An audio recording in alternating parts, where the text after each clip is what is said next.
السلام علیکم ورحمۃ اللہ وبرکاتہ۔ دوستو، آج کی ویڈیو میں ہم بات کرنے والے ہیں کہ کچھ لوگ کہتے ہیں کہ تبلیغی جماعت میں جانا بدعت ہے، تبلیغی جماعت بدعت ہے، اور کچھ لوگ مولانا سعد صاحب کے بارے میں بھی کچھ ایسی باتیں کہہ دیتے ہیں جو ان کو نہیں کہنا چاہیے۔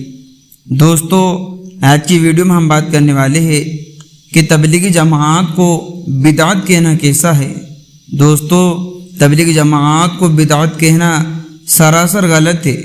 آج کے دور کے اندر اگر دیکھا جائے تو کل تبلیغی جماعت کا کام ایک واحد ایسا کام ہے جو بہت تیزی کے ساتھ لوگوں کی زندگیوں کے اندر دین لانے کا کام کر رہا ہے۔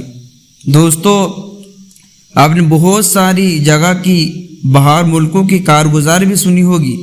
آپ بھوپال اجتماع میں جائیے اور دیگر تبلیغی جماعت میں آپ جائیے، آپ کو پتہ چلے گا کہ تبلیغی جماعت میں جانے سے غیر ملکوں جو باہر کے ملک ہیں ان میں کتنا فائدہ ہوتا ہے، کہ باہر ملک کے کتنے لوگ اسلام میں داخل ہو رہے ہیں۔ دوستو، یہ کتنا اونچا کام ہے۔ اگر ایک بھی اپنے کہنے پر راہ راست پہ آ گیا تو دوستو اپنے آخرت کے لیے کافی ہو جاتا ہے۔ تو دوستو، یہ تبلیغی جماعت بدعت کیسے ہوا؟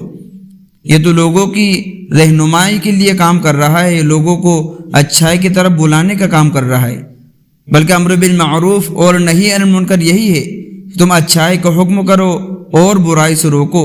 تو دوستو، امر بالمعروف اور نہی عن المنکر کا مطلب یہی ہوتا ہے کہ ہمیں اچھائی کی طرف بلانا اور برائی سے روکنا۔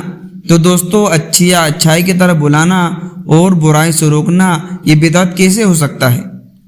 دوستو، اور بہت سارے لوگ مولانا سعد صاحب کے بارے میں بھی کہتے ہیں کہ مولانا سعد صاحب سے جو ایک تبلیغ جماعت والے کتنے جڑے ہوئے ہیں، اور مولانا سعد صاحب کی کتنی محنت ہے اس تبلیغی جماعت کے اوپر، کہ وہ تبلیغ کے علاوہ کچھ اور باتیں کرتے ہی نہیں، انہیں دنیا کی باتیں نہیں کرنا، بلکہ صرف وہ یہی بات کرتے ہیں کہ آپ کی کتنے بیرون ملک میں وقت لگا ہے، آپ کے کتنے چلے لگے ہیں، آپ کے کتنے 4 مہینے لگے ہیں۔